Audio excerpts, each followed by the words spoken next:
백진 성경 읽기 본문은 여호수아 6장 6절에서 27절 말씀, 그리고 시편 135편에서 136편, 이사야 66장, 마태복음 14장 말씀입니다.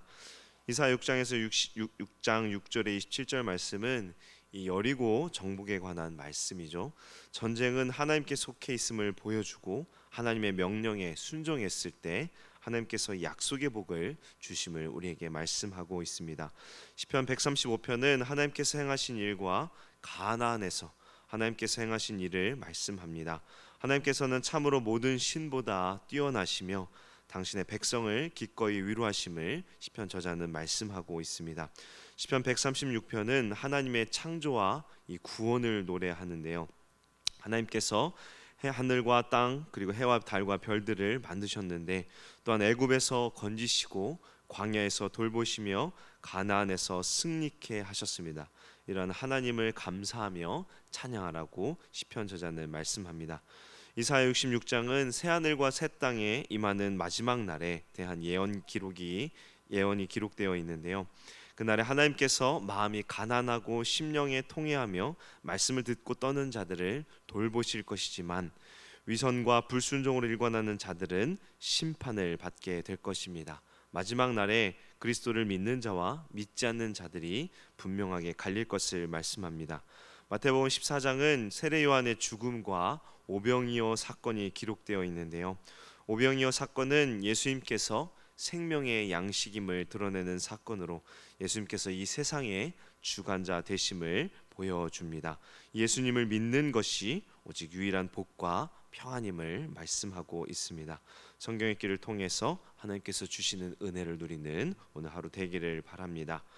드디어 이사야서의 이제 마지막 장인 이사야 66장입니다. 앞장인 65장은 종말에 임할 하나님의 심판, 역시 심판과 새 하늘과 새 땅에 대한 예언이었는데요. 사실 65장에서 이사야서가 마무리되어도 전혀 이상하지 않을 정도로 종말에 임할 하나님의 심판과 회복 그리고 완전한 구원에 대해서 이 65장에 말씀하고 있습니다. 이사야 선지자는 근데 여기서 결론 짓지 않고 66장에 한 번 더 말씀하는데요. 사실상 이사야서가 가장 강조하는 말씀이 이 결론에 기록되어 있다고 우리가 볼 수 있습니다.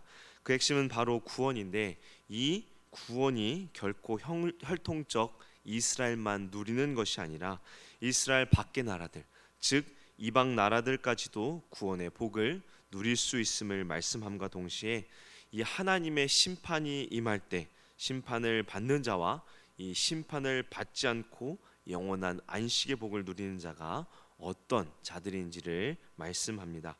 먼저 1절과 2절에 이 종교적으로 외식하는 이스라엘 백성들에게 하나님께서 책망을 하시는데요. 1절과 2절을 보시면 여호와께서 이와 같이 말씀하시되 하늘은 나의 보좌요 땅은 나의 발판이니 너희가 나를 위하여 무슨 집을 지으랴? 내가 안식할 처소가 어디랴? 나 여호와가 말하노라. 내 손이 이 모든 것을 지었으므로 그들이 생겼느니라. 무릇 마음이 가난하고 심령에 통회하며 내 말을 듣고 떠는 자 그 사람은 내가 돌보려니와. 아직 바벨론에 의하여 멸망하기 전 예루살렘에는 솔로몬 성전이 있었습니다. 이스라엘 백성들은 이 예루살렘 성전을 영광스럽게 생각을 했고, 또 이 성전이 건재한 한 하나님께서 이스라엘을 굳건히 지켜주실 것이라고 믿었습니다. 그러한 믿음이 있었으면서도 그들은 성전 안에서의 삶과 성전 밖에서의 삶이 너무나 달랐죠. 이스라엘 백성들은 성전에서 거룩한 모습으로 열심히 제사를 드렸습니다. 그러나 그들은 성전 밖에서 이 예배, 제사와는 전혀 상관없는 삶을 살았습니다. 이는 그들의 생각과 또 그들의 믿음에 문제가 있어서 그런 것이겠죠. 그들은 하나님을 이 성전 안에만 계신 분으로 여기며 성전 밖에서는 거룩과 상관이 없는 삶, 즉 악한 행위를 일삼고 세상 사람들보다 더 불의를 행하였던 것입니다. 이처럼 외식을 행하는 이스라엘 백성들에게 하나님께서는 사람이 지은 이 집안에만 과연 계시느냐고 1절과 2절에 말씀하시는 것입니다. 하나님은 우주 만물을 지으신 분이시죠. 그리고 세상을 다스리시며 세상을 주관하시는 주관자이십니다. 이러한 하나님을 이스라엘 백성들은 사람의 지은 집 안에 가두어 놓고 자기 마음대로 살려고 했던 것입니다. 그러나 하나님께서는 오히려 사람이 지은 성전에 계시는 것이 아니라 2절에 보면 가난하고 통회하는 이 심령에 하나님을 전심으로 경외하는 자들과 함께 하신다고 말씀합니다. 가난하고 통회하는 심령이라는 것은 자기를 부인하고 하나님을 의지하는 자를 말합니다. 자신의 죄를 깨닫고 이 죄로 인하여 통회하며 하나님의 용서를 구하는 자들, 죄를 인식하고 죄를 두려워하며 날마다 거룩한 삶을 살고자 몸부림치는 자들과 하나님께서는 함께 하신다고 말씀하시는 것입니다. 예배당 안에서는 누구나 다 경건한 그리스도인 같습니다. 온화한 얼굴을 하며 열심히 찬양하며 헌금하며 여기에 직분까지 있으면 더욱 거룩한 사람으로 여겨지죠. 그런데 하나님께서는 이러한 이 외형적 모습에 속지 말라고 말씀합니다. 우리는 예배당 안에서뿐 아니라 이 예배당 밖에서도 찬양하고 기도하고 말씀을 묵상하며 말씀대로 살아가고 있는지요. 하나님께서는 우리가 살고 있는 이 가정과 직장과 우리가 있는 곳에서 얼마나 그리스도인답게 살고 있는지를 돌아보라고 말씀하십니다. 만약에 우리의 삶이 예배당 안에서의 모습과 다르다면 우리의 예배를 하나님께서는 우리가 드리는 예배를 이렇게 경고하시는데요. 3절과 4절 말씀입니다. 3절을 보시면 소를 잡아 드리는 것은 살인함과 다름이 없이 하고 어린 양으로 제사 드리는 것은 개의 목을 꺾음과 다름이 없이 하며 드리는 예물은 돼지의 피와 다름이 없이 하고 분향하는 것은 우상을 찬송함과 다름이 없이 행하는 그들은 자기의 길을 택하며 그들의 마음은 가증한 것을 기뻐한즉 4절에 보시면 나 또한 유혹을 그들에게 택하여 주며 그들이 무서워하는 것을 그들에게 임하게 하리니 이는 내가 불러도 대답하는 자가 없으며 내가 말하여도 그들이 듣지 않고 오직 나의 목전에서 악을 행하며 내가 기뻐하지 아니하는 것을 택하였음이라 하시니라 라고 말씀합니다. 이스라엘 백성들이 드리는 이 제사를 살인과 개를 잡아 희생 제사를 드리는 것이라고 말씀하죠. 이는 하나님께서 이스라엘 백성들이 드리는 그 제사를 가증히 여기신다는 것입니다. 하나님의 뜻을 알고 싶어 하지도 않고 다만 자신들의 마음에 하나님께서 이렇게 하면 기뻐하실 거야 라고 자기 생각대로 예배드리고 육체 소욕을 따라 삶을 사는 자들을 하나님께서는 우상을 찬송함과 다름이 없다고 단호하게 말씀하십니다. 즉 예배당에 나와 예배를 드리지만 그 마음에 진정한 회개가 없이 다만 형식적으로 나와 예배드리고 예배당 밖에서는 거룩한 삶과는 전혀 거리가 먼 삶을 사는 자들을 하나님께서는 가증히 여기시며 4절에 무수한 것이 임하게 이는 심판인데요. 이 심판을 받게 하신다고 말씀하는 것입니다. 참으로 두려운 말씀이죠. 우리는 얼마나 그리스도인으로 세상에서 충실하게 살아가고 있습니까? 하나님의 뜻을 행함에 있어서 우리는 얼마나 결단하고 세상에서 그리스도인의 향기를 드러내며 살아가고 있습니까? 예배당에 와서 예배만 드리면 충분하다고 하나님께서는 말씀하지 않으십니다. 우리의 삶이 반드시 믿음에 합당한 열매를 드러내야 한다고 말씀하십니다. 우리는 단지 예배당이 잘 나와 예배드리고 기도하고 헌금하는 것으로 하나님 앞에 우리의 의무를 다 지켜 행했다고 여기지 말아야 할 것입니다. 우리의 삶이 과연 거룩한지 하나님께서 기뻐하시는 모습인지를 항상 점검하며 하나님의 뜻을 위해 살아가도록 힘써 노력해야 할 것입니다. 사실 그리스도인으로 사는 것이 무척이나 힘든 일이죠. 왜냐하면 고난을 당하기 때문입니다. 세상은 결코 우리가 선을 베푼다고 해서 우리에게 선으로 갚아주지 않습니다. 오히려 선을 이 악으로 갚는 일들이 얼마나 많습니까? 그러나 5절에서 9절에 하나님께서는 실망하거나 낙심하지 말고 우리가 선을 행하며 하나님의 말씀에 순종하는 삶을 살라고 하나님께서 명령하십니다. 5절 6절을 보시면 하나님께서 하나님의 말씀에 떠는 자들, 즉 경건한 자들에게 비웃고 핍박하는 자들을 반드시 수치를 당하게 하실 것이라고 하나님께서 보응하시겠다고 말씀하십니다. 그리고 보응을 약속하신 하나님께서 7절과 9절에 여인이 해산하는 비유를 들어 반드시 고통과 이 괴로움에서 회복시켜 주실 것이라고 말씀하죠.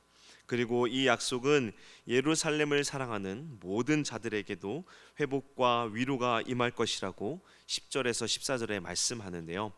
예루살렘을 사랑하는 자들, 이는 1차적으로 이스라엘 자손을 가리키지만 장차 신약 시대의 이 성도들을 또한 가리킵니다. 하나님께서는 이스라엘뿐 아니라 자기의 택한 백성들이 반드시 회복되며 하나님의 위로와 은혜가 임하게 되어 기뻐하게 될 것이라고 말씀하시는 것입니다. 그러나 가증하고 더러운 행위를 일삼는 자들에게는 하나님의 심판이 임할 것이라고 말씀하는데요.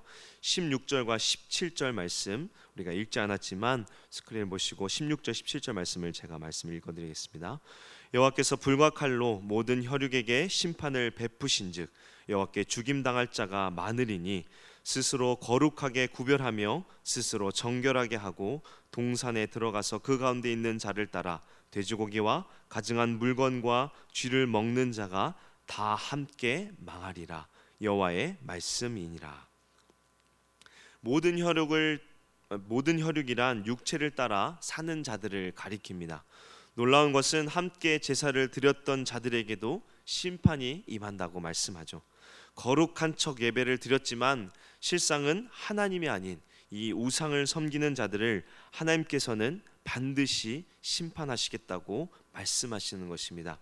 그들은 겉보기에 거룩해 보이지만 하나님은 외모가 아닌 이 중심을 보시는 분이시죠. 하나님을 속일 수는 없는 것입니다. 모든 것을 아시는 하나님께서는 경건의 모양은 있으나 경건의 능력이 없는 이러한 자들을 반드시 심판하시겠다고 말씀하시는 것입니다. 우리가 반드시 알아야 할 것은 하나님께서 최후에 악인들을 심판하실 때 이 하나님의 택한 백성들은 완전한 구원을 이루어 안식을 누리게 된다는 것입니다. 즉 악인들이 심판을 당할 때 의인들은 하나님께서 새 하늘과 새 땅에서 영원한 안식을 누리게끔 해 주신다는 것입니다.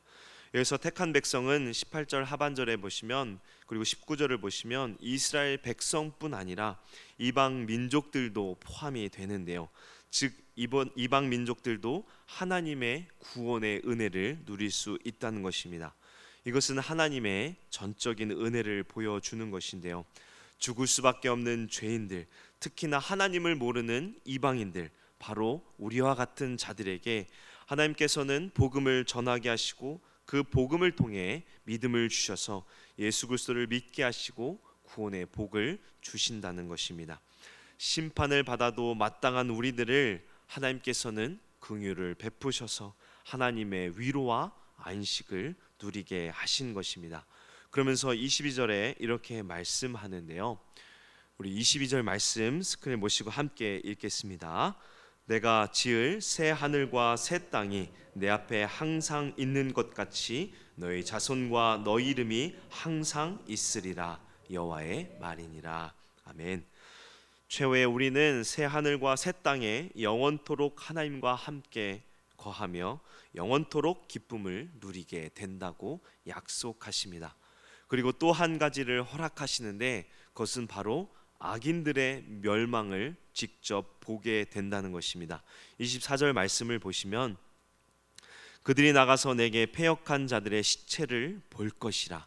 그 벌레가 죽지 아니하며 그 불이 꺼지지 아니하여 모든 혈육에게 가증함이 되리라.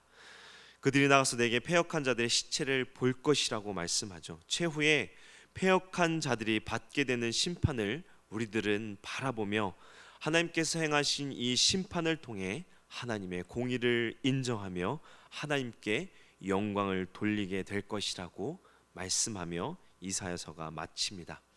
하나님께서는 이사야 66장에서 우리의 신앙을 돌아보게 하시며 우리가 겉으로만 신앙생활을 하는 자라면 반드시 회개하고 통회하는 심령으로 주께 돌아오라고 말씀하십니다. 왜냐하면 하나님께서 최후에 그렇지 않은 자들을 반드시 심판하실 것이기 때문입니다.